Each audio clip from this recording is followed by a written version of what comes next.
Pasabol na ngunya na aldaw ang temporaryong Greenway Bridge na konektado sa syudad kan Iriga, asin banwaan kan Baaw, Camarinesura. Inisigon mismo ki Camarinesura 5th District Representative Migsa Villafuerte. Alagad igwas na subuot na nakatalaan na oras, nabubukasan na un alas 7 hasta alas 9 na pagkaaga, siring man na pagkahapon, bubukasan sa oras na alas 4 hasta alas 6 nin banggi. Siring man sa Facebook post ka na mambabatas, mahiling sa video na pig-agihan ini ka na sarong nga bako, maging ang mismo nga lunadan kini. Para ipahiling subot na matibay asin pusog ang pagkakagibok ang temporaryong tulay, naligtas na agihan kan mga lunadan.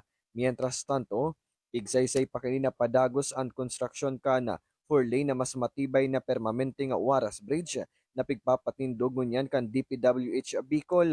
Magigirumduman na nagabaan na sambitan na tulay huli sa bagyong Christine ka nakalihis na taon na huli sa epekto kan makusog na bulos na uran na nagkausan nin matindi nga paggabaha.